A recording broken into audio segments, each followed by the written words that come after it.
Hello, this is the Stories Beside channel. I release videos every day for you. Subscribe and click the bell. Molly was born a sickly, weak little girl. And when old Grandma Nancy looked at her, she immediately said not a survivor. "Grandma Nancy, what are you talking about?" said Vanessa. Grandma Molly quietly stroked her daughter Wendy's head. "The girl is weak. But so what? We're not all such great men now. And remember, this is after the war. What's there to look forward to? Yes, the time after the war is hard, and everyone needs women. How many of our girls had sons on the field and turned around, and the neighbor went home?" Wendy Odensova gave birth to a daughter without a husband, having spent only one night with a pilot. "Yes," nodded the mother at her, but the daughter only waved her hand away. She realized that there were few men left after the war, and those who returned were, so to speak, worth their weight in gold.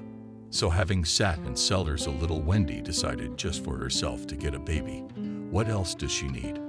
Nothing. Just to feel like a mother to her child. And after all, it's always the continuation of her lineage.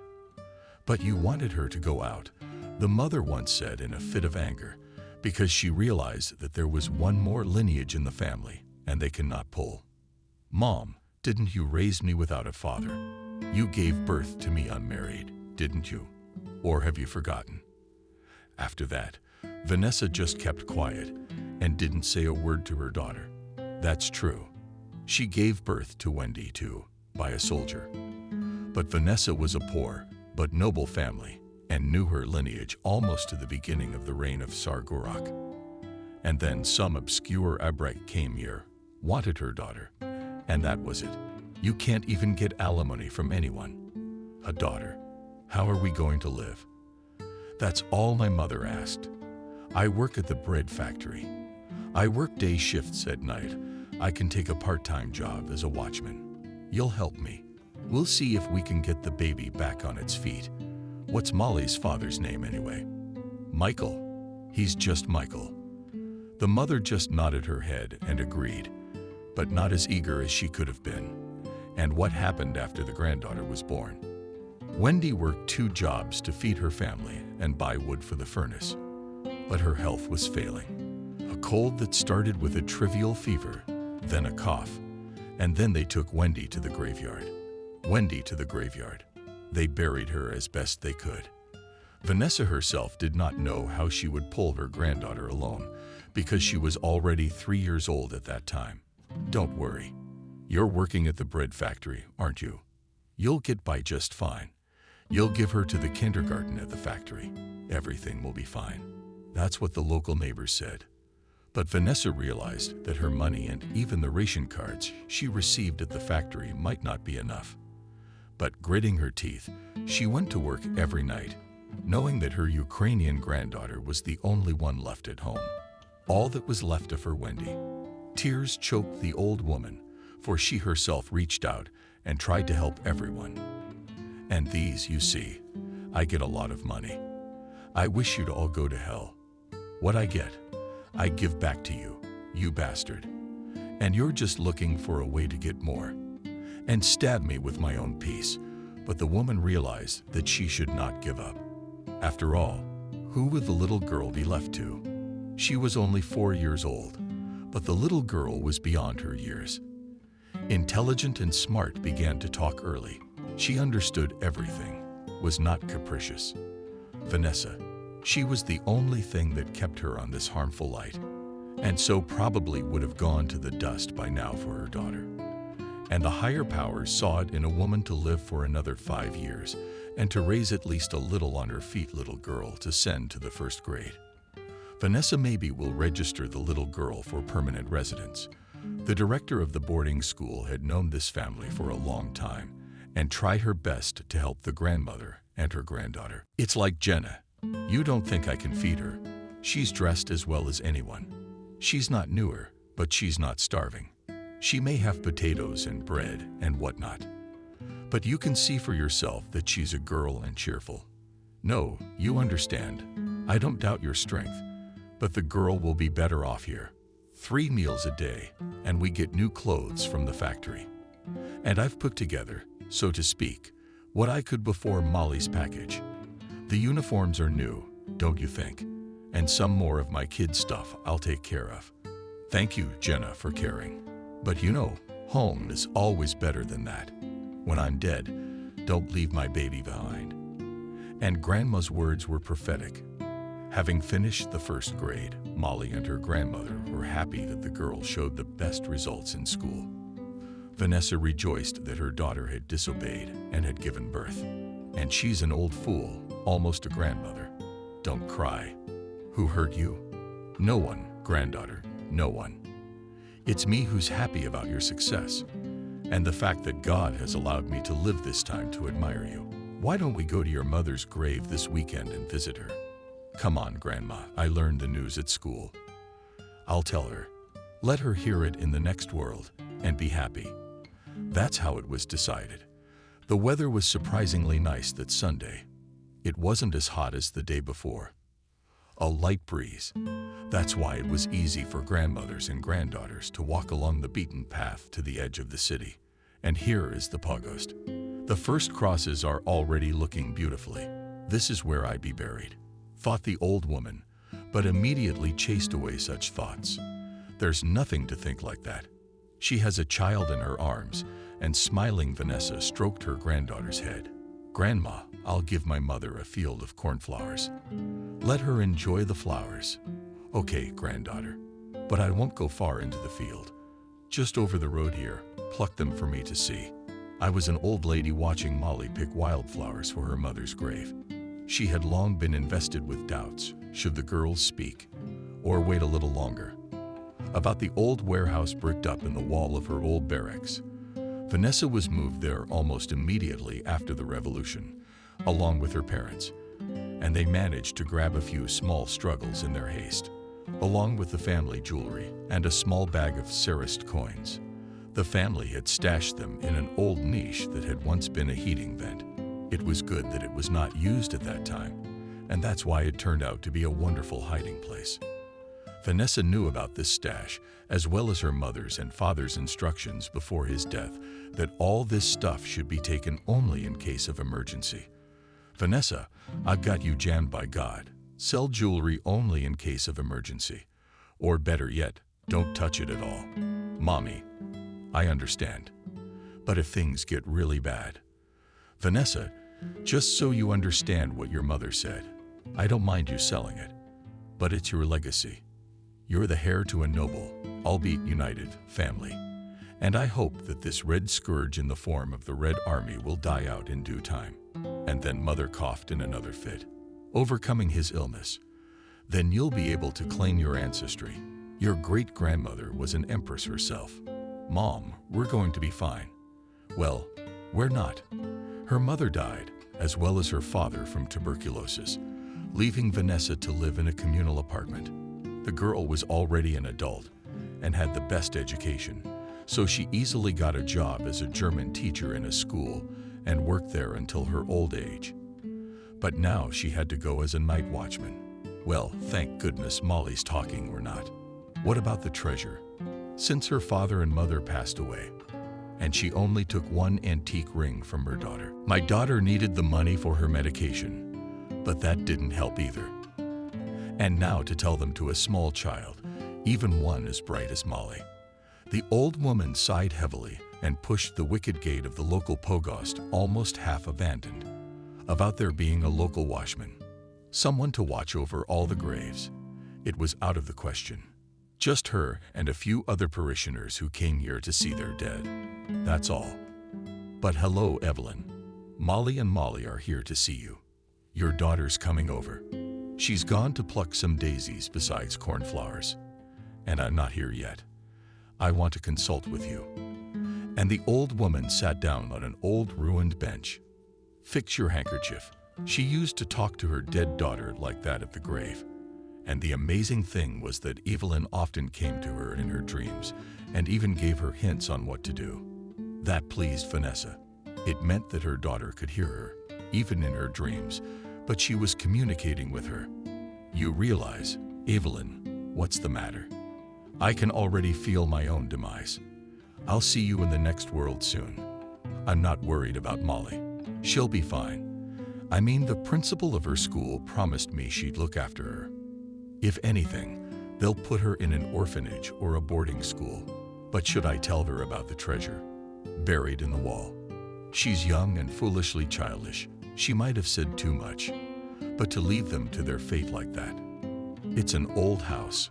It'll either collapse or be torn down. And I won't last forever. What do I do? Give me a hint. But at that moment, Molly ran up to the grave and put a bouquet of daisies and cornflowers by the headboard. The girl was dreaming of running, and her braided tassels and hair glistened gold in the sun. Here, Mom, I brought you some wildflowers. Grandma says, do you like them? Grandma, what did you want to talk to Mom about? She's writing to her. What kind of gas? She hears everything. That's later, when my mother gives me an answer in my dream. Let me tell you.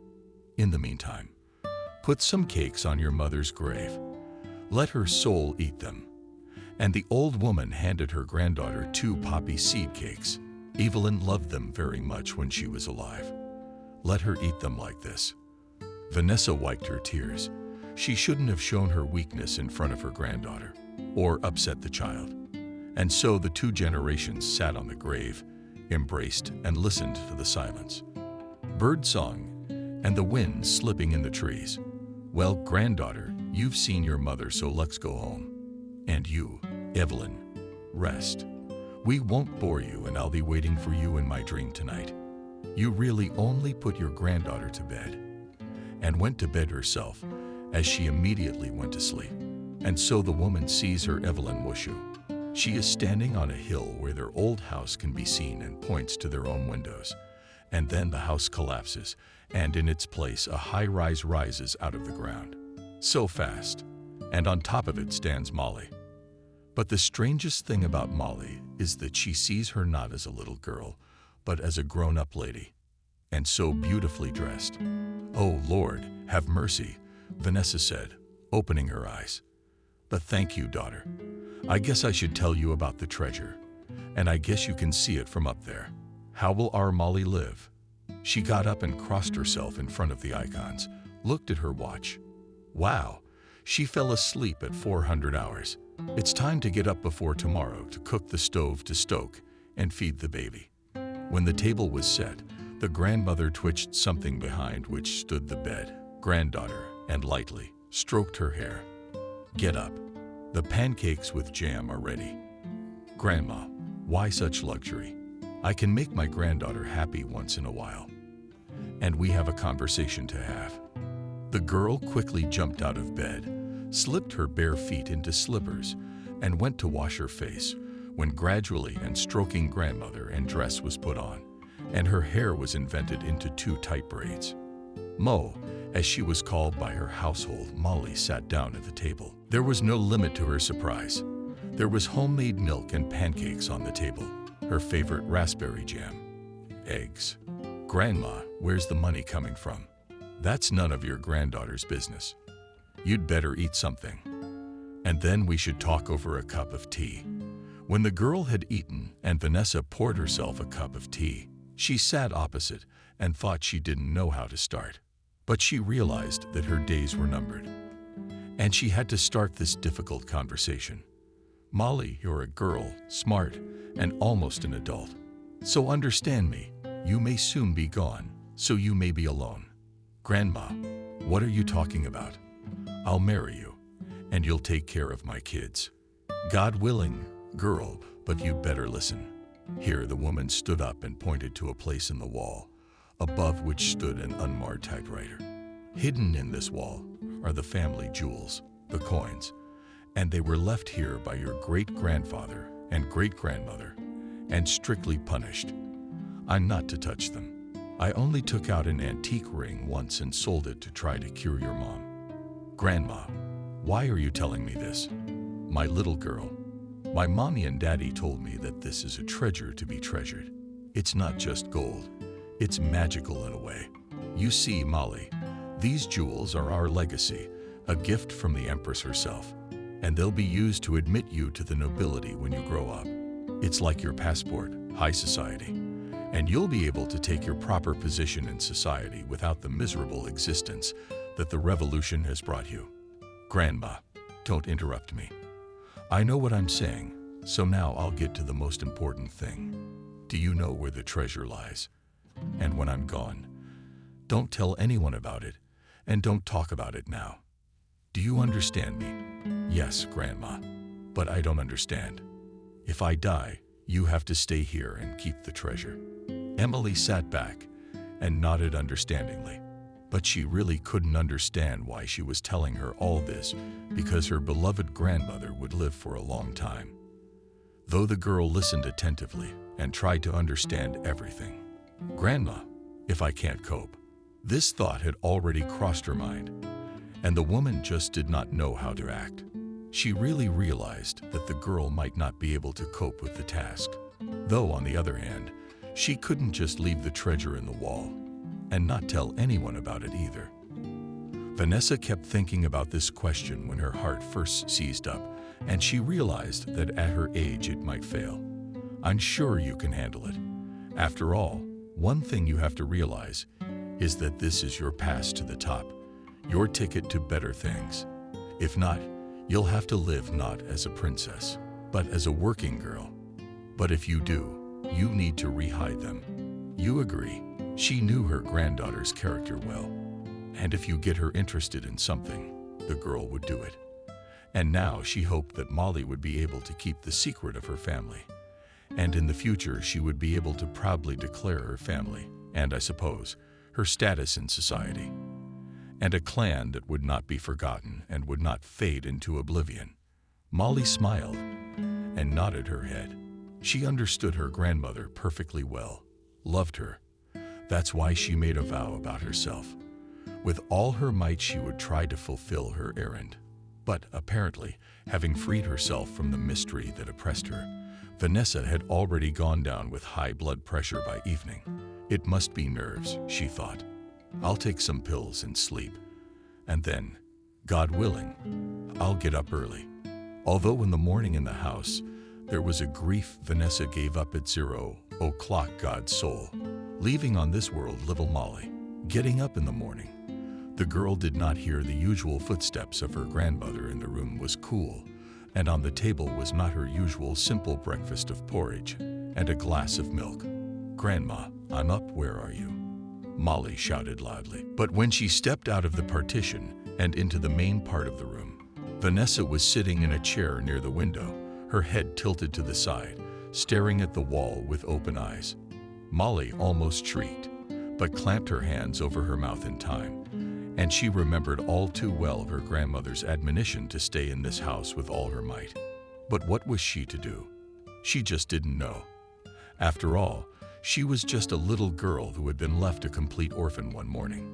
Molly stood and silently cried, not knowing how to be, what to do. The girl approached her grandmother, began to shake her quietly by the hand, but this did not revive the old Vanessa in any way. From such a stupor, she was brought out of such a stupor by a knock at the door and knocked neighbor from the next room, loudly calling Vanessa. But Molly did not open the door. If anything, she would say later that her grandmother was at the market. She instantly realized that something had to be done with Grandma's body, but with her tapes, that she could only lower her to the floor, put her under the window and cover her with a blanket. Molly quickly spun Grandma's body down on the floor, covered her with the blanket, trying to lay her closer to the window with her small hands. She folded her arms and closed her beloved grandmother's eyes and cried involuntarily again. After all, it is difficult to survive such a thing. An adult is not like a child. After that, the girl carefully left the room, closing it on the key. Molly, where is Grandma? The words of the neighbor sounded like thunder. Grandma went to the market. She said quickly and promptly jumped out of the old barack. Molly raced to the cemetery where her mother was buried, for she simply did not know what she should do next. And now, sitting on an old bench near her mother's grave, the girl cried and complained to her that her grandmother had died, and now she was all alone. Mammy, I just don't know how I can go on living. The grocery cards are enough for a month. Grandma has some money, but she told me to keep our family treasures." The girl cried, and when there was no strength left at all, she quietly slid down to the ground, curled up in a ball, and clasped her knees with her hands and fell asleep. She slept until almost evening, and then she got up and went home quietly. "Molly, where have you been, and where is grandmother?" Insistent neighbors tried to talk to the little girl, but she persistently kept silent. "It's all right. Grandma went to a friend, and I stayed here. Keep an eye on me." "School teacher, you're sure about that?" The neighbor looked at the girl strangely, but she didn't want to get involved. This whole family was weird. "If you need help, you're welcome." The girl nodded her head and quickly headed to her room. She found money and cards for groceries. She started to buy and prepare food herself, but she tried to avoid the body under the blanket. But she realized that she could not go on like this for long, although she did not know how to be. But the neighbors saw the little girl herself going to the market to store, and the once caring Vanessa simply disappeared. And so at the next meeting of neighbors, it was decided to break into the room of old Vanessa and check what happened there. The absence of a neighbor. A strange odor was coming from the room. The child's behavior alarmed everyone who lived in the house and yard. "Vanessa, Molly, open up. It's your neighbors. What's going on?" The girl jumped out of bed, rushed around the room, did not know what to do. If the neighbors suddenly found the corpse of her grandmother, she would be put in an orphanage. And there, according to stories, she would be beaten and starved. But most importantly, she would not be able to keep her grandmother's word and preserve her own legacy. At that moment, the knocking on the door stopped, and a commotion was heard behind them. The girl did not know what was going on, so she tiptoed to the door and listened. Soon Molly heard the voice of their local Uncle Michael. "Vanessa, open up, please." "Molly, girl, can you hear me? I know one of you is definitely home. There's a strange odor coming from under your door." The policemen began to listen, but heard only the stomping of children's feet running from the door. Aha, so the girl is home and most likely alone. Where's Vanessa? It's not like she could leave the little girl for that long. Gotta break down the door. The policeman waved to the locksmith Stepanovich. "We must carefully open the door so as not to damage the lock. Otherwise Vanessa won't get off me later." The locksmith nodded understandingly and began to carefully open the lock. "Which one? What kind of lock is there?" "A flimsy lock, which can be opened with a simple pin." When the locksmith and the neighbor entered the room, the smell of death hit them in the nose, and before their eyes opened a picture on the windowsill, and in front of the open window sat crying Molly. "My baby girl. What's wrong?"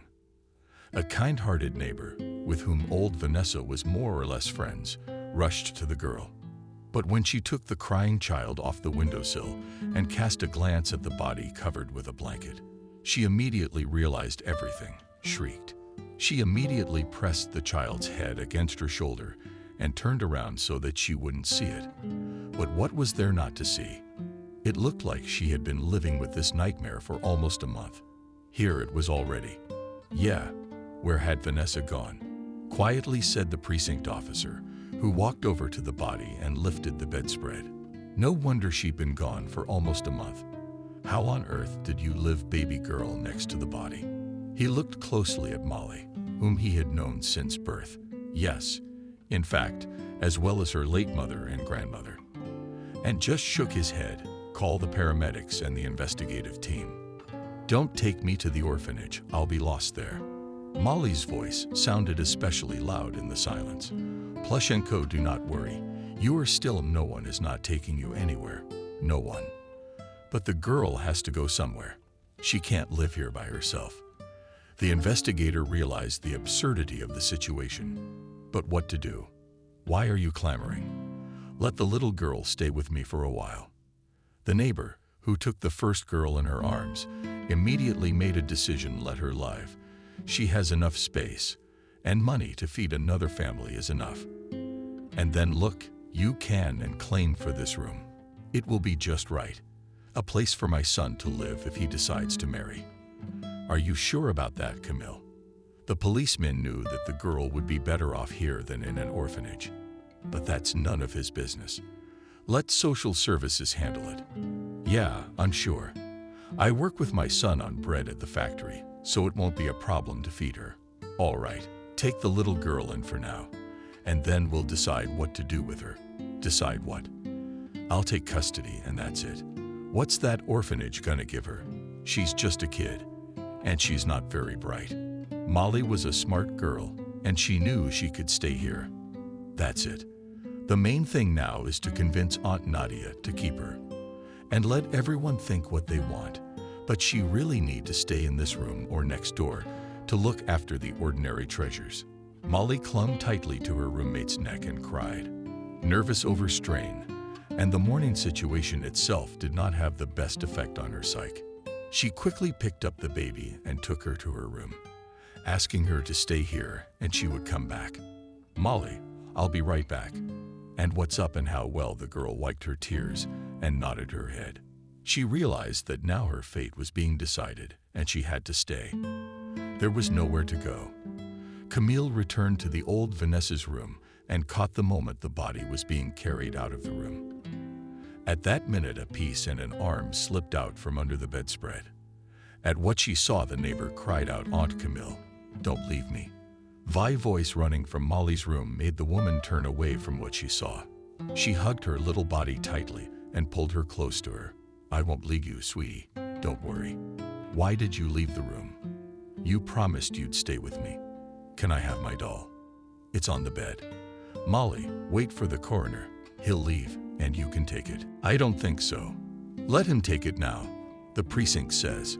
We then print the room, and no one will go in there until the investigator gives the okay. And at the house service, they'll register the room for her. Then the room will be in the girl's name. Camille didn't hide her joy, because she could get custody of her. And then yes, by law, she is the heir to the room, and no one can claim it. The neighbor nodded her head and smiled to herself. Molly had heard all of this as well, happy that she wouldn't be put in an orphanage and could guard the walled treasure. In fact, that's what happened. Investigators determined that the old lady died of a heart attack. The baby was given into the care of a neighbor, who did not hesitate and immediately moved into the room of the cat Vanessa, leaving her son. But Camille was not given to rest. Two questions: why the girl is so afraid of the orphanage, and whether there was any inheritance left from Vanessa. Though she was a mean old woman, she was the scion of a penniless noble family. "Molly, can you tell me, please? My grandmother had something left, but not towels, but some jewelry and stuff." "No, Grandma had a ring. But when Mom got sick, she sold it, even though the doctor said we couldn't save her in time." "I see," but that answer didn't suit Camille. After all, she realized that only an old woman with a treasure chest could walk around with her head held high like that. But how could she know that? Emily might not even know that. Where does the old woman keep the treasure? I mean, who would tell a child that? God forbid she'd hang around or be dragged out into the light of day. But how wrong was she? One day after this conversation, Camille decided to carefully examine the room, maybe even tread the walls and floor. What if the woman you escorted the girl outside? Let her play. She had no business being out here. She gave her a potato pie and her favorite doll. "Go play outside. I'll take over here." "Okay, Aunt Camille. Why don't I help you?" "No need. What can you do with your little hands?" The girl nodded her head and looked askew at the woman. She certainly didn't like being chased out of her own room. But what could she do at that point? Molly took another pie from the table and swiftly left the room, directing her life in the direction of the old cemetery to her mother's grave. She wanted to feed her mother's soul, to grieve as her grandmother had grieved, communing with Evelyn's portrait. Well, that was nice. Apparently ran to the cemetery to see her deadbeat mom, Camille said, looking out the window where the girl had gone. She was really getting fed up. She's been eating out of her mind. There's no work for her. Just spend food on her, dress her with cards. But on the other hand, how will she get this room? She's just looking after this one. And then she'll think of something, marry her son and get married herself. And this one to an orphanage or something.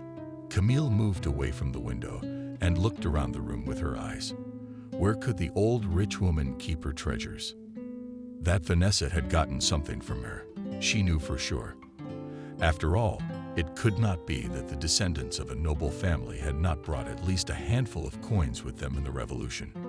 But judging by the condition of the walls, it was impossible to make a hiding place in them. That left only the underground, and Camille began to knot her heel. The floor. But a thud indicated that there were no voids or niches there either. Oh, what the hell. Did you, Vanessa? That's the only ring I had. And I gave it to a dead man. And she even left that one herself. The woman with vexation then hit the floor with her foot, and so hard that a squirrel sprinkled from the wall of the stove. She didn't know where and how to look for the treasure, but she realized that they were here. Vanessa put locks on the doors for a reason, right? Yes, she also wanted to put bars on the windows. Then the neighbors still began to laugh at her. That say, you promised a noblewoman to steal from you. Though everyone for a minute wondered whether the woman was not for nothing. Guarding her room like that. Well, we should invite an apprentice. Let him check the stove too. Maybe he'll find something inside. Just who to invite? The woman realized that if you call from the outside and in the oven or chimney, really something will be, then certainly such a treasure will not be able to hide. You'd have to share it or give it to the state. I'll have to think about it. And the woman left the room, closing it with 2 turns of the key. Nice German lock. These foreigners know how to make them. They're flimsy, you can pick them with a knife and just open them. In these minutes, Molly reached the grave of her mother, next to which her grandmother was buried. The girl divided the pie in half and put each one on the grave. She sat down on the bench where her grandmother had sat earlier and began to communicate with her relatives. Mom, Grandma, I feel bad without you. True, Aunt Camille, she's nice, but Grandma, I remember your instruction and keep it safe. I don't tell anyone about the treasure, but I think my aunt guesses. Is that you, Grandma? Come to my house in a dream. What should I do? What to do? And the girl wiped the tears that mercilessly hailed from her eyes. She was a little girl on whom the adults laid an impossible labor and task, and there was no one to consult with. Molly had friends, and even friends from among the yard boys who protected her from her elders. Always treated her to apples. But that wasn't it. She simply had no one to talk to. And tormenting her soul with all her doubts. Okay, Mom, Grandma, I love you, but I'm going. I think Aunt Camille will be looking for the treasure hidden in the wall of the stove, so I don't have to leave the room for too long. And you'll pardon me if I don't come long, but I'll come and get you some food. And Molly got up and walked briskly home. But in her smallness and inexperience, the girl did not turn around and look at the place when she spoke of the treasure hidden in the wall of the stove, and her words were heard by ears to which the information itself was in no way intended, and a dark figure stepped quietly away from the thick bush and weaved its way down the old path.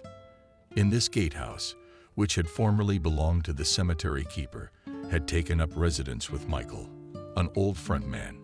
Michael had come from the front a long time ago and wanted to find his first and probably only love, but couldn't.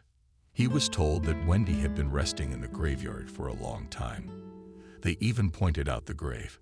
Since then, the man has been living in the gatehouse. He's been living here for 6 months now. He looks after the old graves sometimes, and he's waiting to see who's going to visit his Wendy's grave. Probably 3 months ago, the man noticed a poppy seed cake on Wendy's grave, just the way the woman liked it. Strange, who could have brought it to him? Good people told him Wendy's mother was still alive. Yeah, I think she is. She's got a little girl, a little girl, a little girl. And the timeline fits. Could it be his blood? But he was afraid to admit to himself that a lone wolf like that had a child. No, we have to look. Maybe it's not my baby. But the moment Molly came to the grave, all doubts simply fell away. The girl 1 in 1 was his copy of the same as his hair, almost red color, eyes and nose with a small hump. And the voice. No, it was exactly like his. But what treasure was the child talking about? It's weird. Did Wendy have untold treasures, and now they're all left to the girls? And who is this auntie? Camille. My God, is everyone after these cats? And nobody cares about the kid. She just walks from here to the other side of town like that. Where to? The old cemetery. No, we should definitely go back to Wendy's house and see what's going on. Apparently, the girl is Wendy and his daughter. And left alone, she's simply in trouble. But what about the treasure? He threw the cigarette butt under his feet and crushed it with his boot. He began to think about what to do. Should he go today or tomorrow? No, there's no need to be so hot. Reconnaissance. I'll go tomorrow morning. I'll look and ask. And then already. The man went back to the old lady and took his suitcase out from under the bed. He looked at the unpretentious stuff he brought from the war and his award-winning nagant. You didn't get much in Berlin intelligence. At least you could have nibbled one German. It's all right with him. You're not a thief. You're an intelligence captain. You shouldn't be in this line of work. And the man took civilian pants out of his suitcase and threw them on a nail by the door. Tomorrow, I'll have something to change into. There was nothing to show off the uniform. Already rare visitors of the Pogost began to pay attention to him. They might call the local police. Let them call him. He wasn't doing anything illegal. He stayed here because he had nowhere else to stay. His house was bombed, and a local military commission wouldn't listen. They said, "You're not from here. You're not entitled to housing. Not even a corner. Go to your place." But the man, being a native of Siberia, came here on purpose to find his niche after so many years. He remembered her as a young and happy carcass with whom fate had brought him together at the train station and with whom he had spent only one night. The man's heart snapped because he was so afraid that she would not wait for him, would marry someone else, although everything turned out to be more prosaic and tragic. From the train station, the man rushed to Wendy's house, where he was simply put on notice. She died of a cold, buried at this and that. And there's a mother and her daughter living in the apartment. Was she married? Did his heart race? No, she never was. She gave birth to a daughter by some soldier. That's all. A soldier. So she traded him for a soldier. What? Apparently, the love there was stronger, so to speak, until the grave. And the girl, but when she saw Molly's graves in the cemetery near Nancy, the man realized how wrong he was.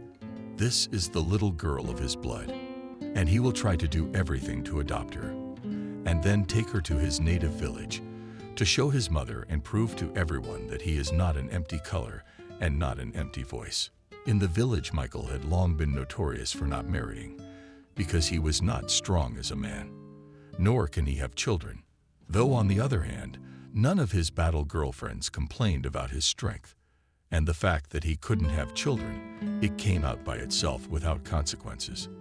And now he would prove to everyone that he had a daughter and was a copy of her father. The man smiled, and his soul became warmer from such thoughts.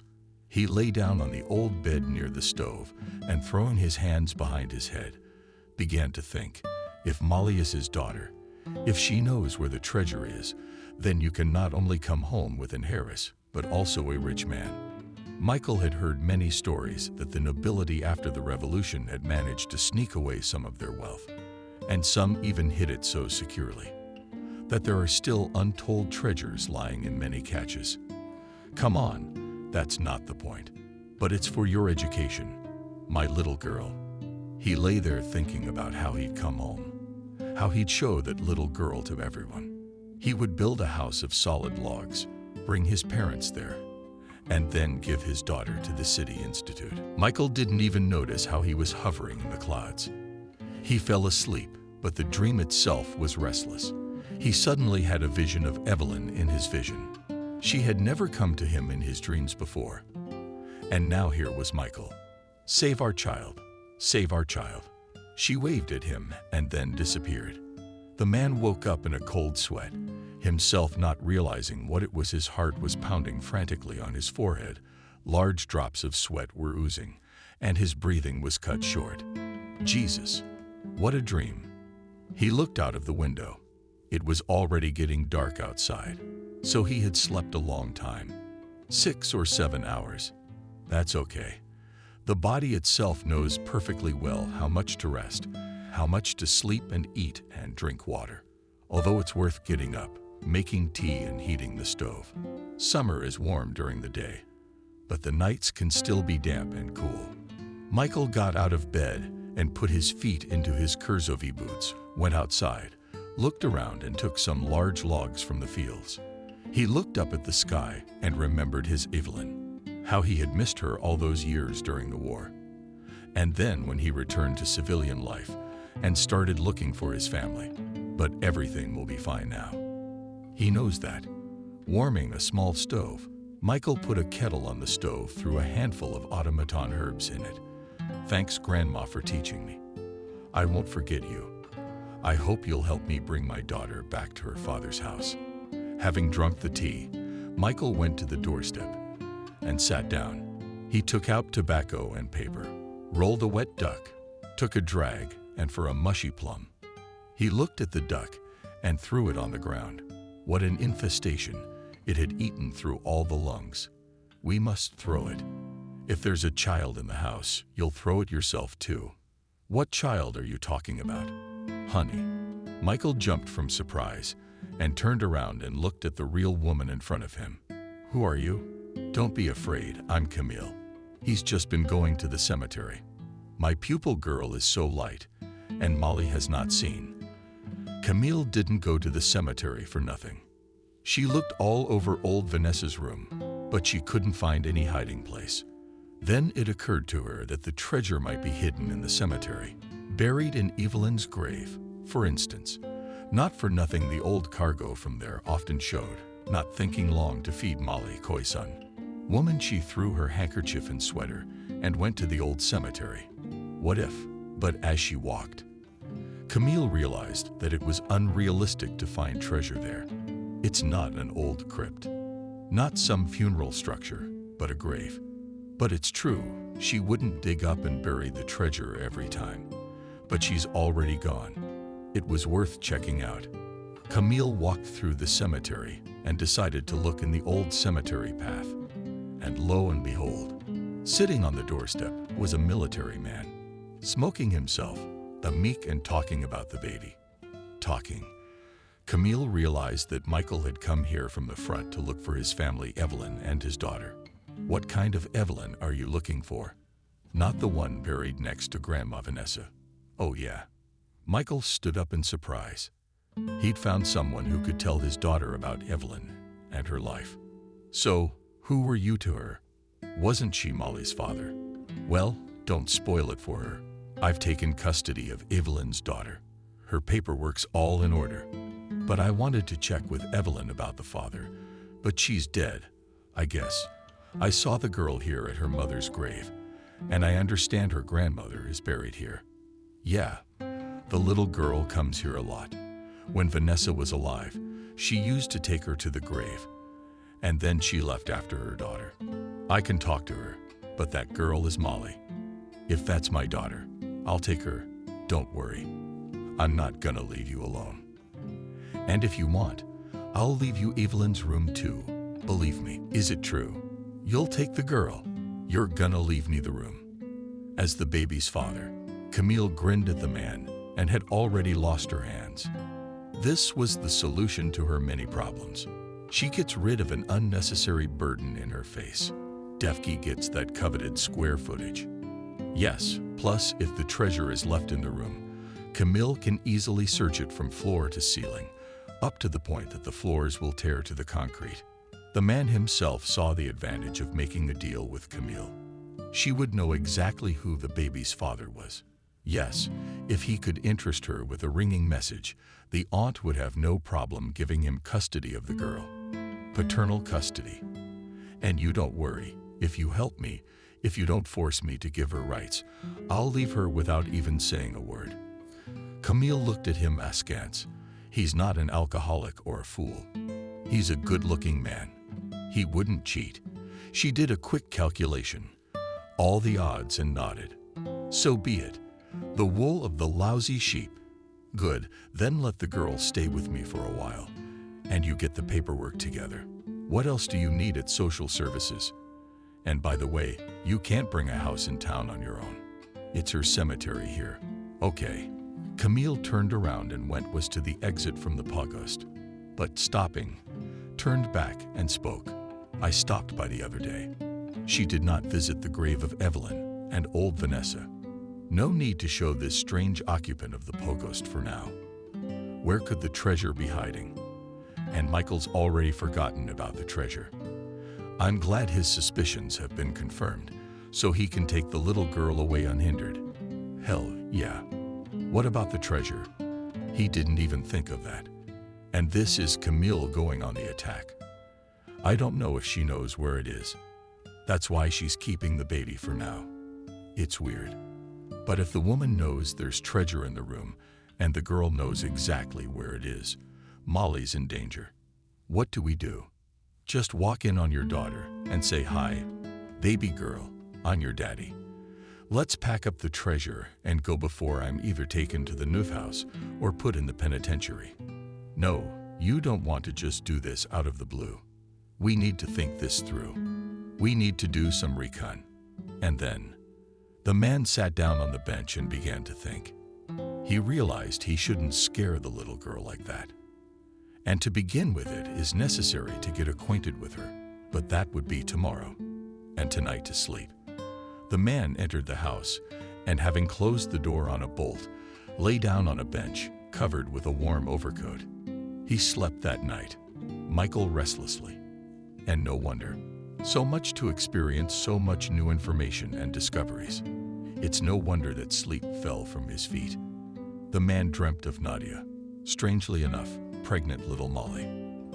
And the strangest thing was the old Vanessa, who he had never seen in person. Only on the cell phone picture, Vanessa was standing in the middle of the room in his dream, and he was pointing his finger at the sand latch. But what was strange was that he was asleep, and he could smell the smell of burning. No, it wasn't his, not the cinders in his dream. Michael jumped impetuously out of bed and, out of military habit, slipped his feet into his boots behind his eyes. There were puffs of smoke in the room, and the roof was crackling with tongues of flame that were just breaking out. How in time had he managed to wake up? Apparently, someone had either gotten under the roof or the roof itself caught fire from some unknown cause. He grabbed his field bag and sprinted outside before he fully realized what had happened. But Michael didn't see Camille looking at him from behind the bushes, who decided to check out the soldier who lived in the cemetery. She threw a torch on the roof and quickly hid behind the thick bushes, and from there she watched what this strange soldier, who had come from nowhere and intended to take her girl, would do. Yes, he wanted the girl, she believed. He wants the treasure.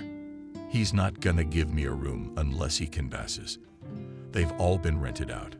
We've seen the likes of them. After the front, they come in, spin around, and then things, chickens and food disappear. Let him spin. He jumped out with his duffel bag. But you forgot your suitcase, so you're not as simple as you turn out to be, my good man. The woman saw the man wiping his eyes and coughing, and then the helper walked toward town. That's what you should do.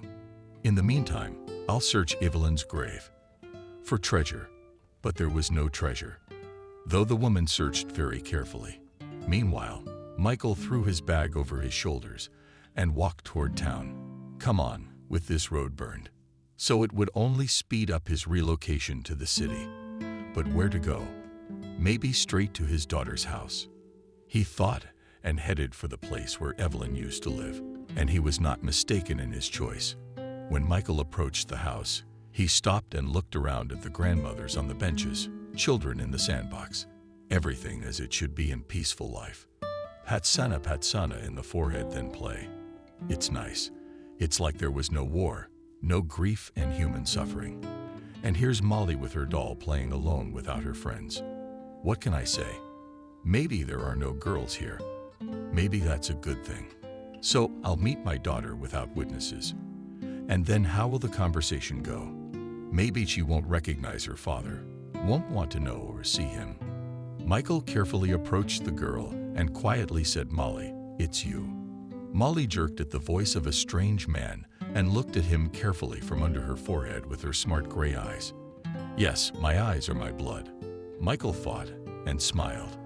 There are dimples in her cheeks, just like his narrow lips, a stern look, and eyebrows arched like Evelyn's.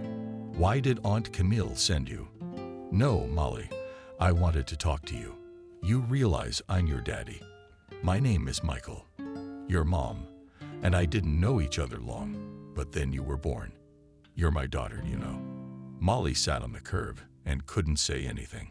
She understood what this strange man was saying, but she just couldn't believe it. After all, Grandma had always said she had no one.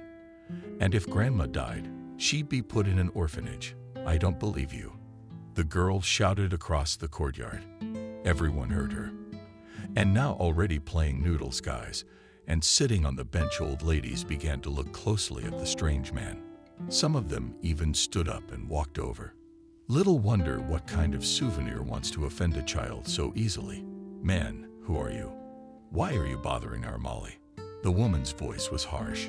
She was a species woman, and even at her age, she could easily hit anyone with a stick without looking at their strength. She looked at the man and realized she'd seen him somewhere before. "You're not the man who went to Molly's mother's house 9 or 10 years ago." "Yeah, that's me.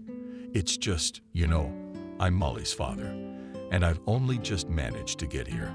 I was wounded after the front, hospitalized, then rehab. I just recently found out I had a daughter, so I decided to come here, to come and take her with me." "Where were you when Evelyn was dying? When Vanessa was pulling a baby girl on her own bloodline? When Sophia died, the only one left, and the neighbor nodded her head at the baby girl sitting at their feet like an abandoned puppy. "Yes, you understand.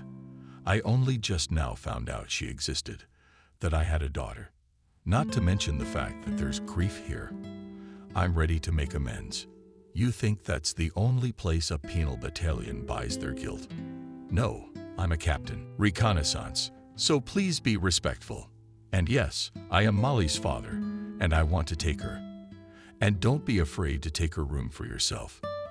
Camille's voice sounded sudden, loud, and overpowered all the voices of the yard captives. "I'm the girl's legal guardian, and I won't let you take her. Come on, Camille. Weren't you the one who told me yesterday at the cemetery that you were ready to give the girl and her dependents to her legal father? But I have to give you Molly's room." Or was that not the case?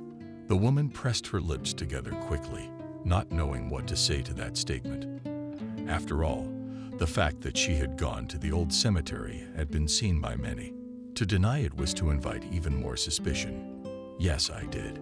But then I thought about it and decided, what if you're some kind of crook and you want the girl? For some obscure business. How can you prove you're her father? The baby's birth certificate only lists the potential father's name. I can see the birth certificate. Are you really my father?" Molly's voice sounded low, quiet, but everyone heard her question. "Yes, Molly, are you my daughter? Mommy probably said you don't have a father, but here I am. You look at me and yourself in the mirror. How do we look alike? By the way, she's from before the breakup.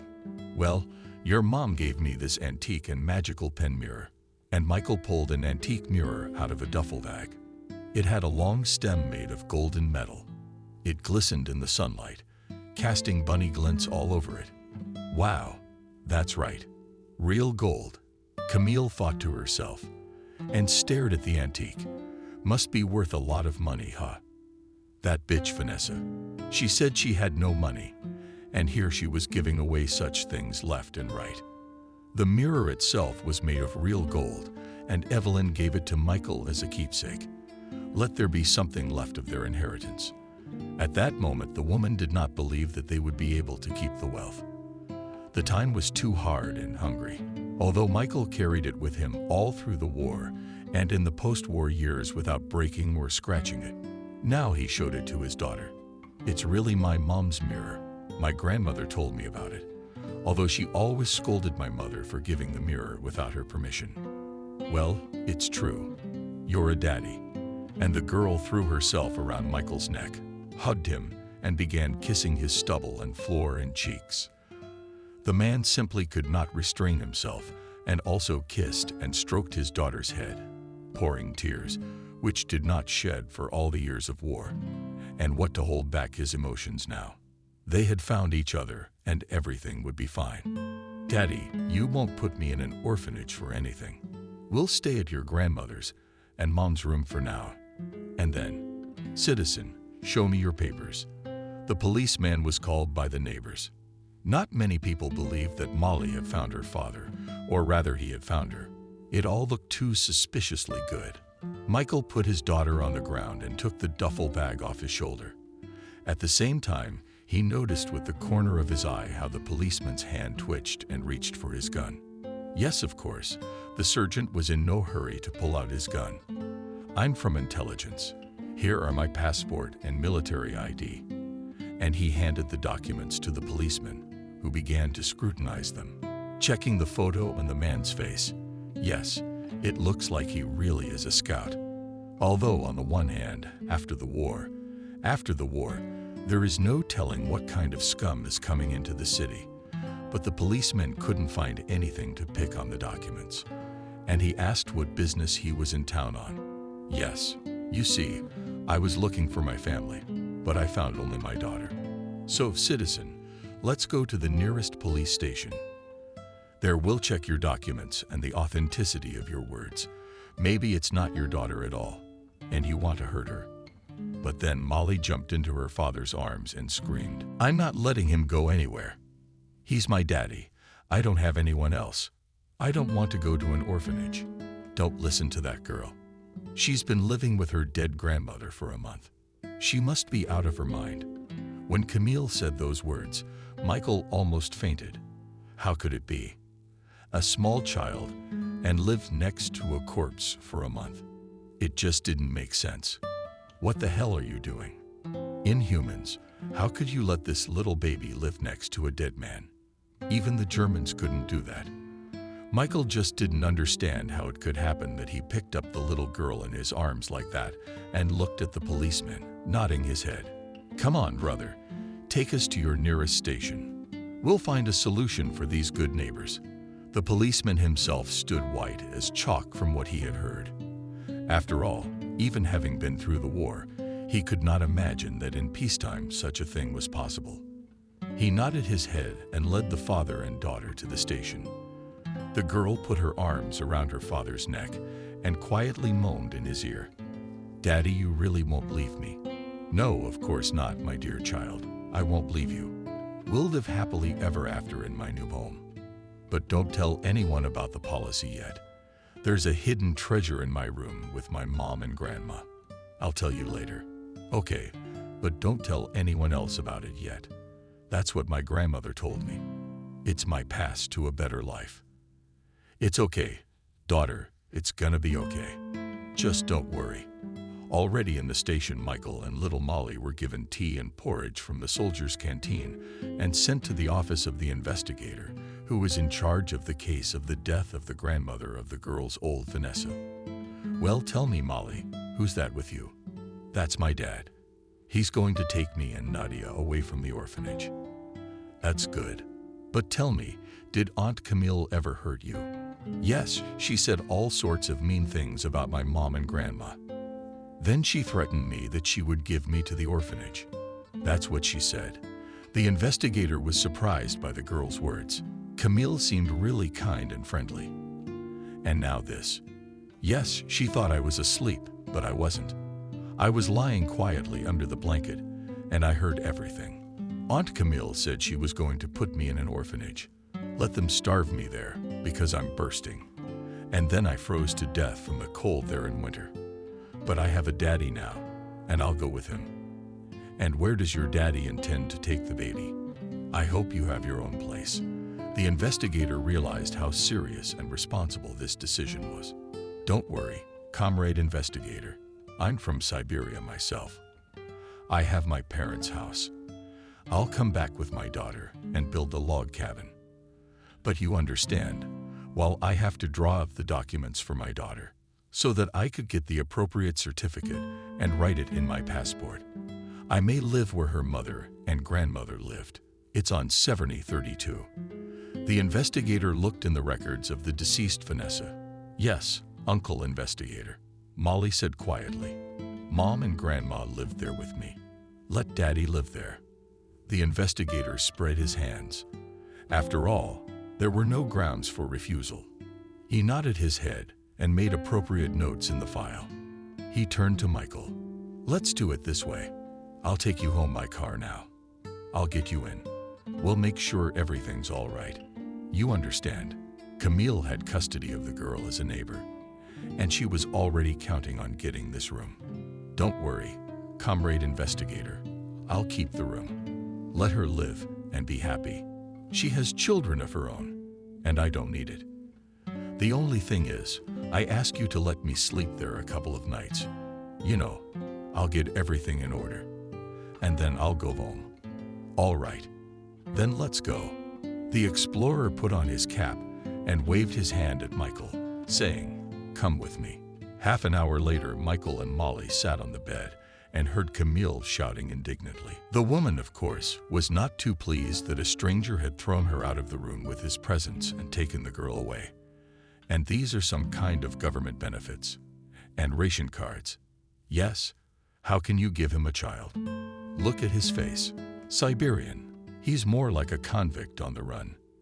Do you realize what kind of hands you're putting your child in? Aunt Camille, didn't you say you'd put me in an orphanage? How will you get this room? Everyone in the room fell silent. No one expected that a little girl who had experienced grief would just like that and say in the eyes of adult aunts something that not every man or grown woman can say. What do you know, you little brat? Do you know how much everything costs at the store? Do you know how much it costs to dress you? You didn't want Grandma and Mommy's room. You wanted the jewelry of our noble family. Tears spurted from the girl's eyes. She said all this in 1 minute because the very mystery of family treasures tormented her. And the grief she had experienced, the death of her mother, her grandmother, whose body she had lived with for almost a month. Camille's words about the orphanage did not have the best effect on the little girl's psyche. Little Molly sat and sobbed.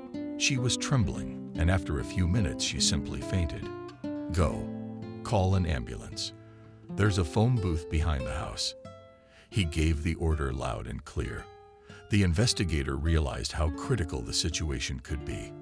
A few minutes later, neighbors and medics were already bustling around the house, carrying the baby in their arms and putting her in the ambulance. And Michael himself was not happy that he had stopped here, having started a quarrel with his neighbor. To hell with them, with the treasure, which in principle may not exist. Yes, the fairy tales of Irina's grandmother. Michael said quietly, sitting in the ambulance and holding the baby in his arms. They were taken to the first city hospital, which was the closest. After examining the child, the old doctor stated that she was emaciated. You understand, the girl's exhaustion is total moral and physical. No wonder your fellow policeman told me her story in brief, so I suggest you keep her here for a few days. We'll keep an eye on her, feed her, you bet. We'll examine her, and then we'll see. Thank you, doctor. But I'm not a colleague of the investigator. I'm just the girl's father. But in some ways we're similar. He's a policeman. I'm a scout. So in a way we are colleagues, and we work in different directions. Michael smiled. He was pleased with this doctor. It was obvious that the man was a professional in his place, so he could safely leave the girl here and go home, rest and eat. At the mention of food, Michael's stomach sounded treacherous, but he realized that now he would have to try to arrange his life for himself and his daughter. Are you hungry? The doctor asked and looked carefully at Michael and Molly. The girl looked carefully at her father, then at the doctor and nodded. She could hear her father's stomach churning and understood him perfectly. After all, she knew what hunger and cold were like. Loneliness. Even at her age as a little girl, Molly already understood what some adults didn't. She looked at the doctor and quietly asked if Daddy could eat with us. He's so hungry. And everyone laughed. Of course we can. Honey, come on, Michael. We're having porridge and meat today. I don't think you've had it in a long time. Already at home in Evelyn's room. Michael looked around carefully, set the duffel bag on the floor by the door. Frontline habit. Yes, Evelyn, you left me a daughter and a lot of mysteries. I wonder if what Molly said is true, if there is treasure bricked up in the wall of this stove. He looked at the wall of the stove and figured out where the cache might be buried. Michael began to methodically and almost centimeter by centimeter simply knotting the masonry.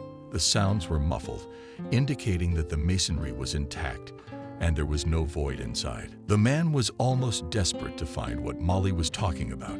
He waved his hand, but his military training did not give him the right to retreat. Okay, only a couple of turns left to go himself, Michael said, and set up a stool to reach the very ceiling. And indeed, the very masonry of the kiln brick walls went almost to the ceiling. Almost reaching the outermost corner, Michael knocked a couple of times on one brick and immediately heard the familiar muffled sound of a void in the masonry. Cannot be. Could there really be treasure here?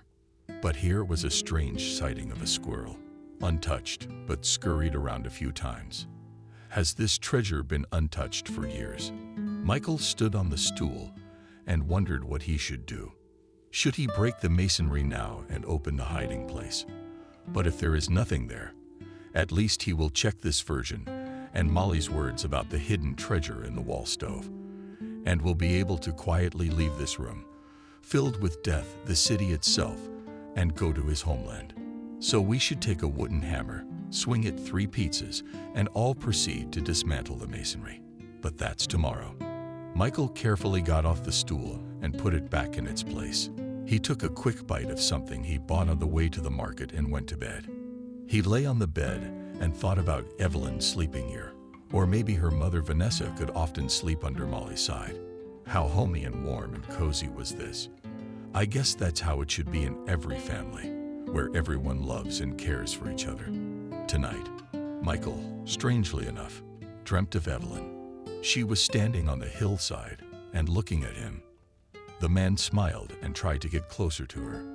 But as he approached, the figure of the once beloved woman melted and vanished into thin air like a ghost. He woke up almost at 5 o'clock, all in tears, not realizing himself why he was sobbing like a child. Evelyn, how much do I miss you in this life? Wiping tears with the sleeve of his shirt, Michael lowered his feet off the bed and tried to fumble for the slippers he found in the house yesterday. Strange. He remembered them standing right there in front of the bed. And now, after looking at them, Michael intuitively sensed something wrong. Yep, here are the slippers. But for some strange reason, they were in their usual place by the door. That's odd. Maybe I went barefoot and simply did not remember it. The man rubbed his eyes with his hands and waved his head, chasing the dream away. But if he had been barefoot, he would have remembered it, because the times when he drank ungodly were long gone. So he couldn't write it all off to vodka. Yesterday he hadn't even had a drop in his mouth. All right, the man thought to himself, and slipped his feet into his slippers as he walked barefoot to the threshold. Time for breakfast and run to the hospital to Molly. On the way, stop by the market and buy some milk. Later, an hour later, Michael, with a bag of apples and a liter bottle of milk, stood outside the hospital. The man looked up to the second floor where his daughter's room was, and oh happiness. The little girl was sitting on the windowsill, looking out for him, probably since the morning. Hi, sweetie. I'll be right up to see you. Michael waved to the girl. Hi. I've been waiting for you all morning. A few minutes later, Michael entered the room and hugged his daughter, breathing in her baby scent. I'm glad he has her. It's so good that he came here and found his daughter.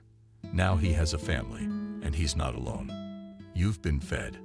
Daughter, they gave us delicious pancakes. That's good.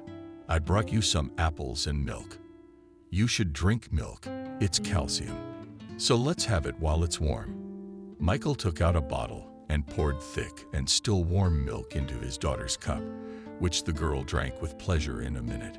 She set her cup down for him, and with a smile on her face asked her daddy, "Can I still need a girl? Mine needs one."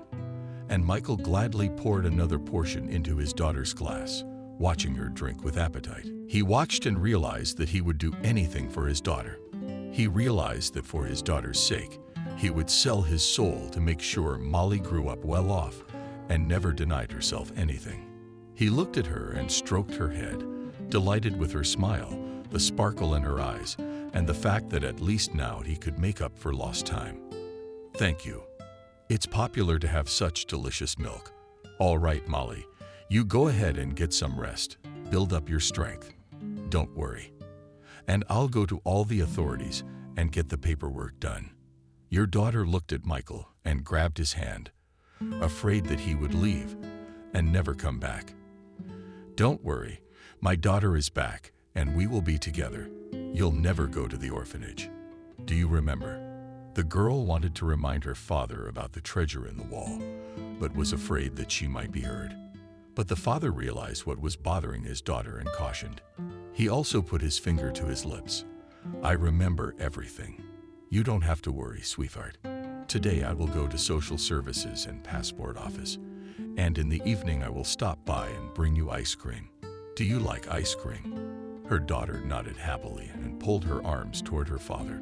Michael happily picked her up and kissed her and returned her to the bed. He had to go through the instances first and then sort out the personal clutch. Little wonder how much time he and his daughter had left. What if they could leave as early as tomorrow? And the neighbor Camille and her attention to square meters did not give rest. By lunchtime, Michael had already bypassed all the authorities and quickly formalized all the documents for his daughter.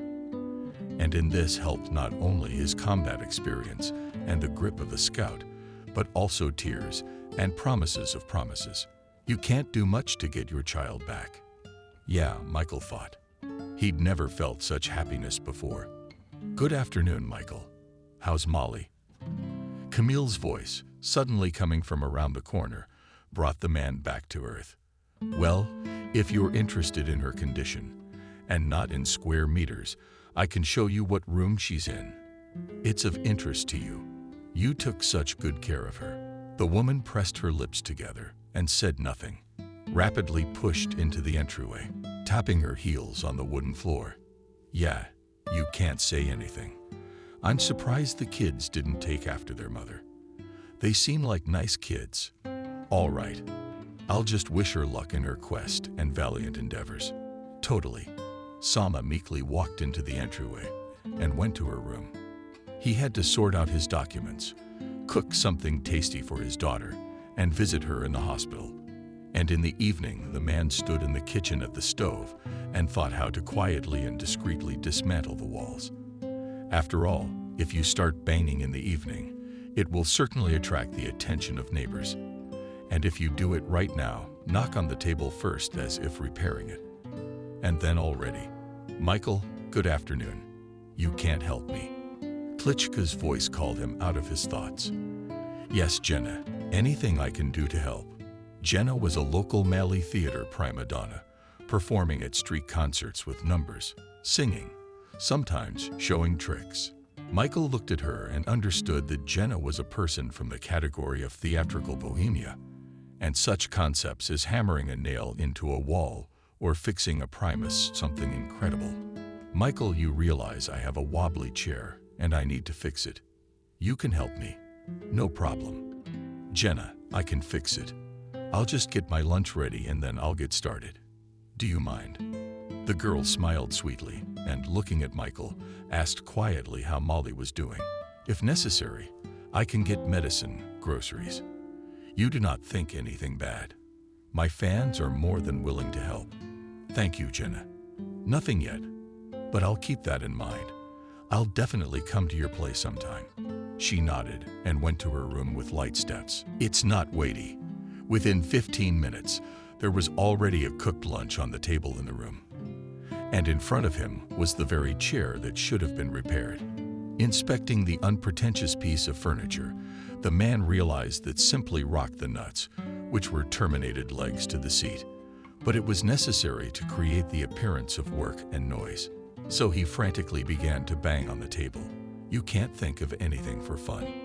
It's a lot of fun, though. Maybe there really are jewels hidden in there. It will help him not only to help his daughter, but also to build the log cabin he's been dreaming of for a long time. Then he'll buy some animals and give his daughter enough milk to drink. So we've made a little noise. Now we can start the new wall. The man carefully took a stool and put it under the wall. Started just knotting the upper rows of masonry. Here it is the place where the wooden hammer wrapped around and into the rag. Made a thud. That's where the flower, scarlet, and Michael began to break the wall with clear blows, trying not to make noise. The brick was already old. Time is not sparing anyone, and it was not taken from this masonry, so it gave in easily. In the resulting hole, the man carefully squeezed his hand, and inside the niche felt the end. Yes, you can't pull out such a thing, but maybe it will be possible to open it and just pull out all the stuffing from there. Fumbling for the lock, which was surprisingly simple for a slit, Michael pressed it, and the mechanism easily threw the lid off. It couldn't be that simple, but immediately the man put his hand inside the chest and felt the cold metal. Well, there you have it, noble jewelry. Now Molly and I are going to make a life. And he stretched out a handful of chains and rings of clones. It all glittered with yellow metal and blinded the eyes with bright shimmers of precious stones. It was mesmerizing. Sure, he'd heard of all sorts of enchanted treasures, jewels enriched with blood, but this was really mesmerizing. Michael, you're all right. A knock on the door and a ringing voice brought him out of his stupor. Yes, Jenna, I'm sorry. I can't get it open. Hands in the grease greasing the screws on your desk so it won't snap. Oh, thank you. But I'll come back later. Come on in. An hour later, the man stood like a statue on a stool and listened to the steps of the theater prima donna, praying to himself that someone else did not come and knocked on his door. But there came the long-awaited silence in the hallway. Michael carefully got off the chair, quickly found a small bag, and poured jewelry into it. Nothing now, the rest of the gold here, and bricked up the wall quickly. Nothing for the neighbors to ask stupid questions later. Why the wall is broken in this place and all that. Michael quickly climbed on a stool and put his hand inside the chest again and started to pull out the rest of the treasure. There would be money to put his house on. The last thing Michael fumbled for. There was a large diamond that shone with the purest countenance in the sunlight. Just like a diamond from a royal crown, you can't show it to anyone. Let Emily grow up and decide what to do with it. Michael quickly hid the diamond in a bag, where already called knotted gold jewelry, got off the stool, and began to think where to hide it. But, as luck would have it, nothing came to mind, and time was running out. It was necessary not only to keep the treasure safely, but also to fix the hole in the wall. Aha! I guess I'll just hide the treasure in Molly's toy bear for now. I'll hide it later. Now we need to fix the wall and give this actress her chair. Quickly completing the task, Michael was just about to pick up the repaired table, just as there was another knock on the door. Michael, it's Jenna. I'm at my desk. The man opened the door with a smile on his face and placed a piece of furniture in front of her. You're in, my queen. Please test your chair to make sure it's sturdy and creak-free. And he theatrically invited the woman to sit down. She eagerly responded and sat down on the chair. Michael, giving the master chair, not only does not squeak, but stands firmly on his feet. How can I ever thank you? Jenna rolled her eyes theatrically and looked languidly at Michael. She realized at once that this man was not only handsome, but also with golden hands. And now in such a difficult time to find a good man in the house is difficult. And the fact that he has a child in his arms, so nothing. It's a good thing. You won't have to get pregnant and spoil your figure. I've got it all. I'll have chicken broth for tomorrow, please. I got some homemade chicken for the occasion. I can share half of it with you. Oh, Michael, you're not only responsible, But you're also responsible. That's fine. But then you'll have to come over for lunch, because I'll need to get some broth for Molly as well as myself. How's the poor girl? She's fine. She's not poor. I'm almost done with the paperwork. And then the man bit his tongue. What's he talking about? The old fool. God forbid. Now there will be unnecessary questions about what and how. He quickly said goodbye to Jenna and just put her out with a chair in the hallway, apologizing like a first grader. Jenna, excuse me, I have to change and go to my daughter's hospital.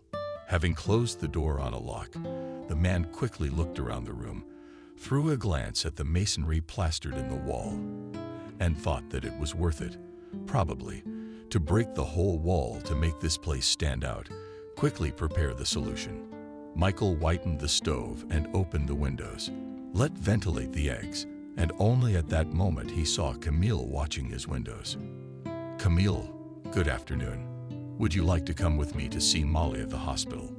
I'm just about to go. The woman felt a twinge at the words. She'd heard Jenna come to see Michael, asking him to fix a chair, banging on a hammer, and then flirting with that theatrical puppet. Is her room being claimed by this Fifa? No. But when Michael defeated the sad wall and opened the window to see her watching him, Camille was frightened. She's going to get suspicious if she doesn't want to get out of the room. And she had every right to.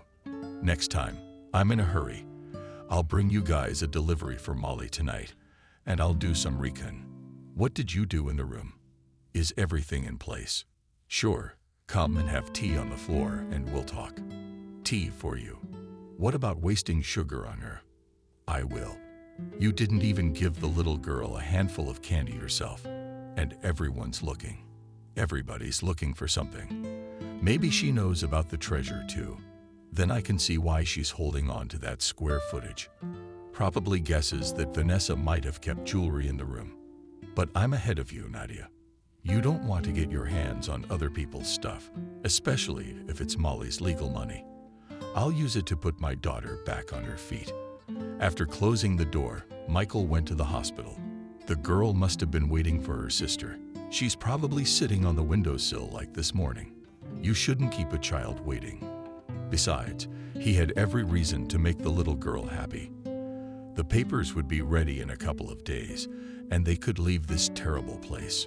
Michael, as he expected, saw Molly sitting on the windowsill. When she saw her father, there was no limit to her joy. And no wonder. With the death of her mother and grandmother, she had practically lost Camille. Not just to stay here in this house, but to have a family and people close to her. Now she had found a father.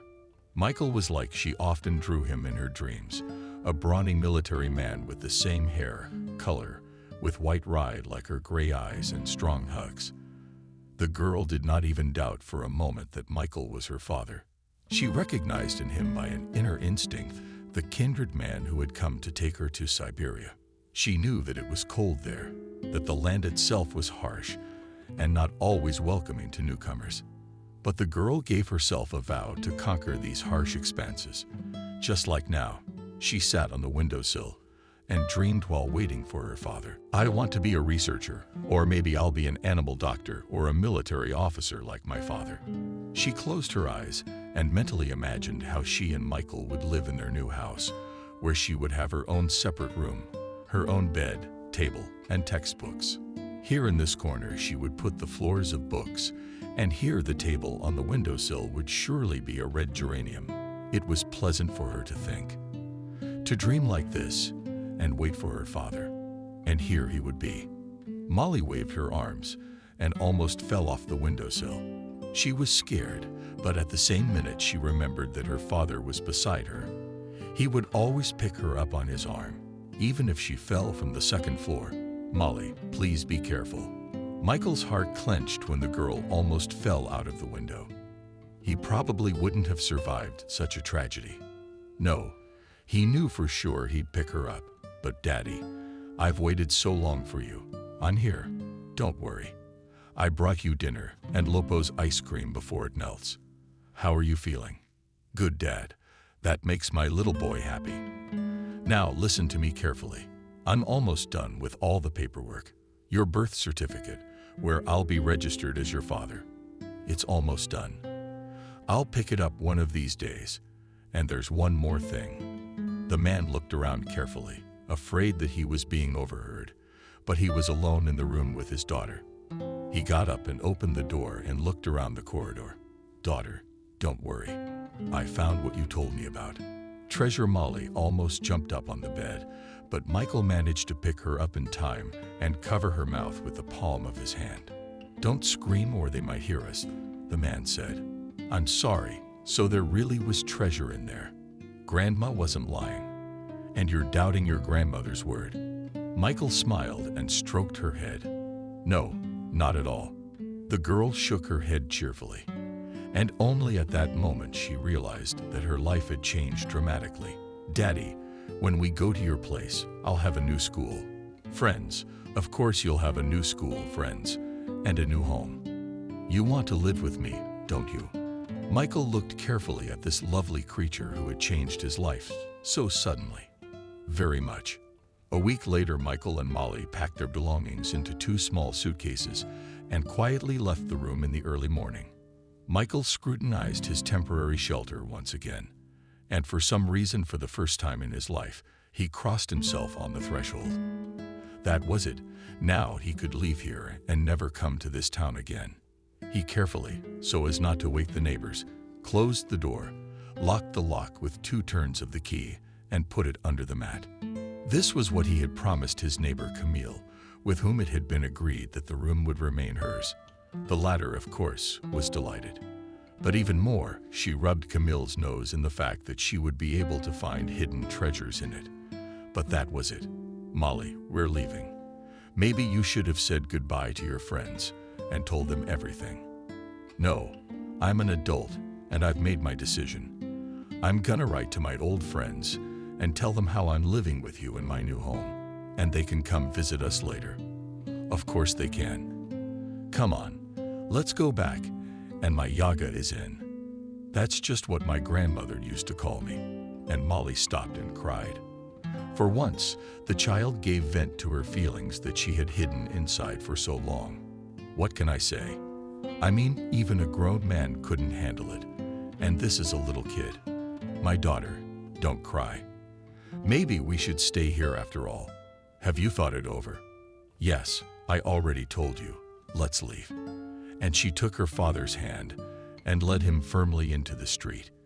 Just like her mother, Michael thought. So sure, so firm in her actions. A copy of Evelyn. That's why he loved her mother. And now he couldn't get enough of his favorite child. But if the first step had been taken, it was worth going all the way.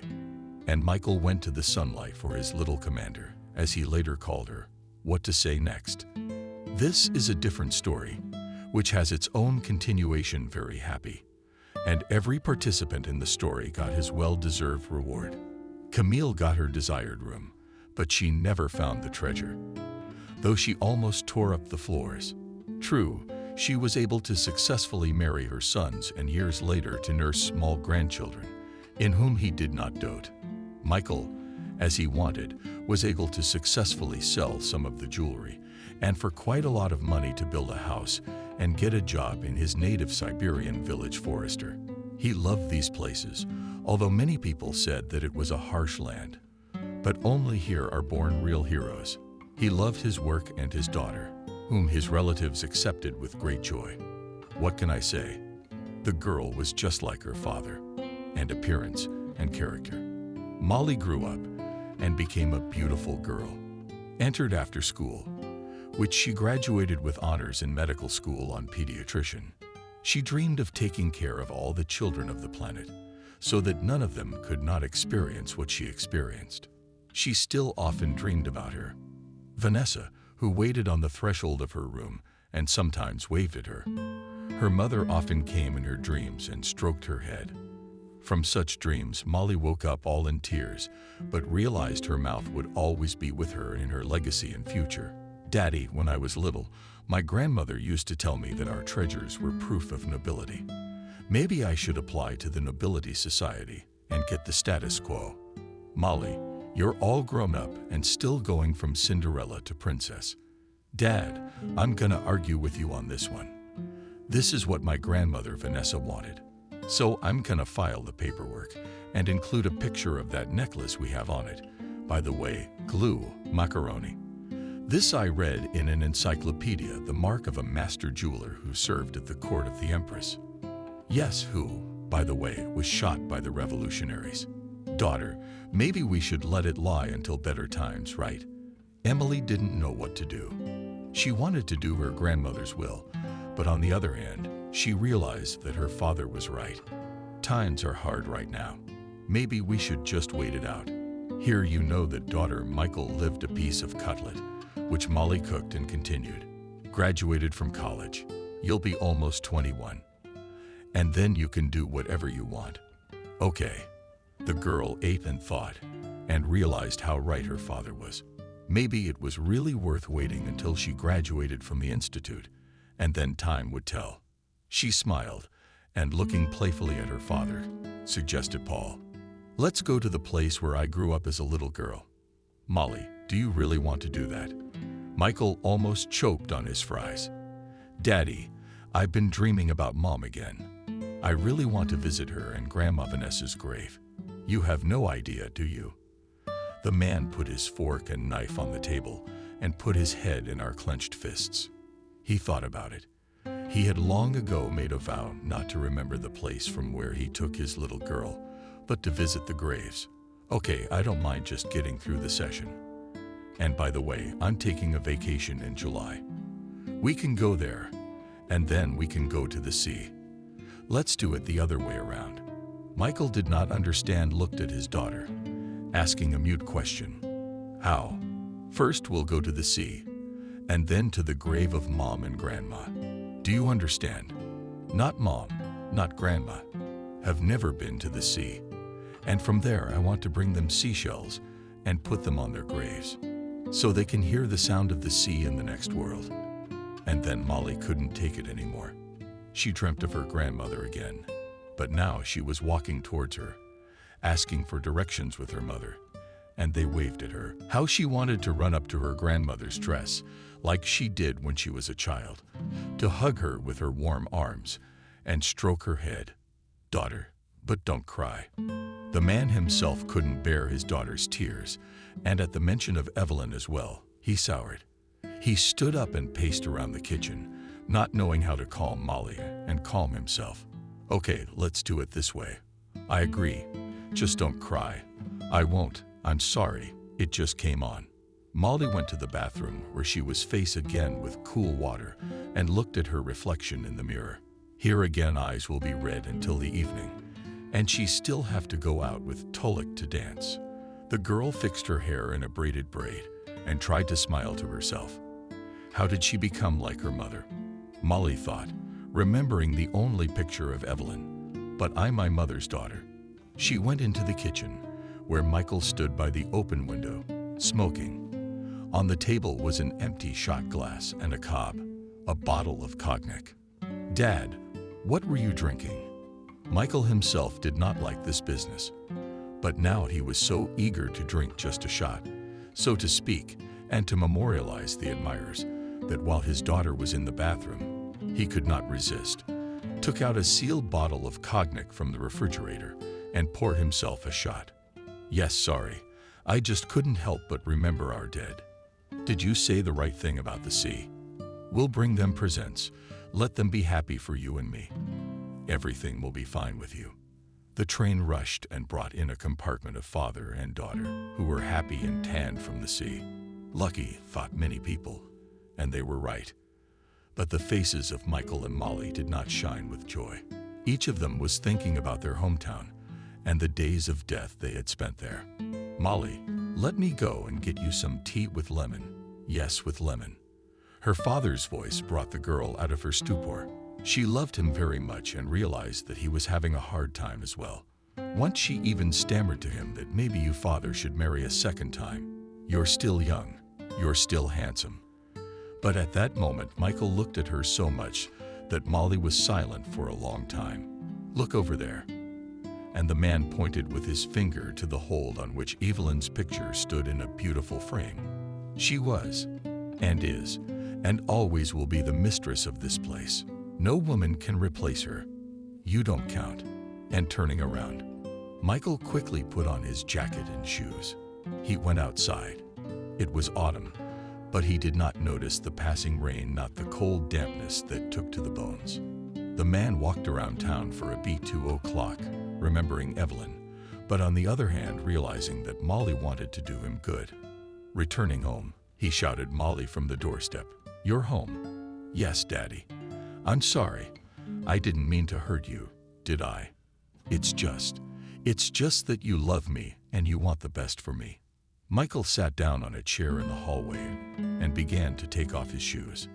He quietly said to Evelyn's daughters over there, and he pointed his finger upstairs, "And you are here, you are my whole family and my happiness.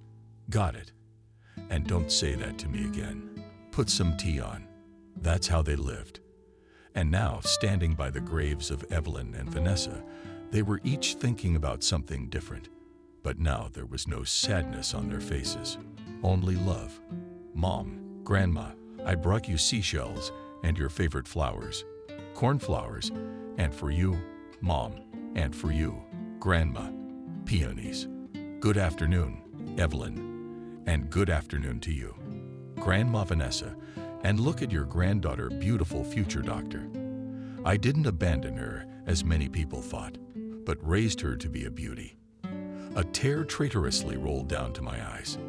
The man tried to hold back, but could not. He put candy and cookies on the graves and walked away, wiping his eyes with a handkerchief. Michael has become sentimental. "Don't cry. Look over there," my daughter pointed to the sky. "There's a pair of white swans surrounding it. That's our Grandma and Mom, really, Dad. It can't be otherwise. Let's go to the hotel. It's getting dark. We have an early train tomorrow. Come on, Dad." Father and daughter walked along the country road. They were happy, the two of them, and each realized that better things were ahead. That night, Molly dreamed of her mother and grandmother for the last time. They were standing on a hillock and waving to the girls, and Molly ran toward them with all her legs. She saw herself as a little girl for some reason.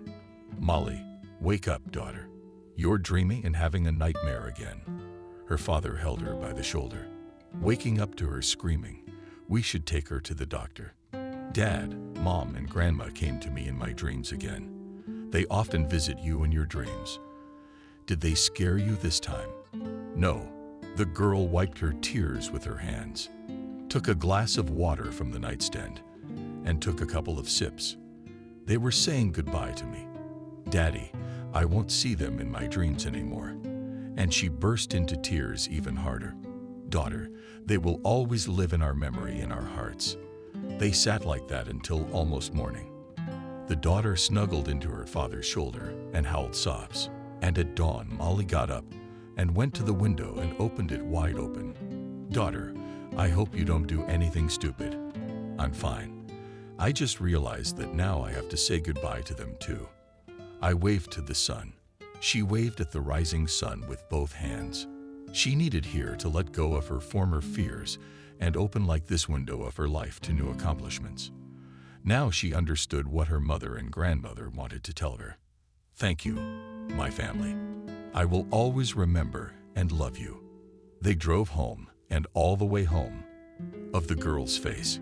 Yes, she found her peace of mind next to her father in her new home and the town she had loved from the very first day.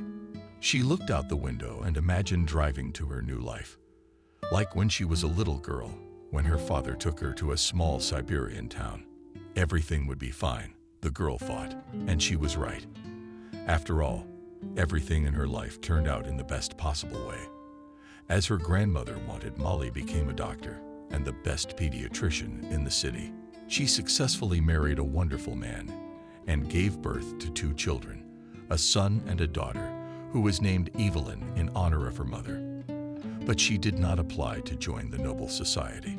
Reasoned that maybe it is not worth stirring up the past, and if I want to become a noblewoman, I can always do it. And now she met her husband from work and set a delicious dinner on the table.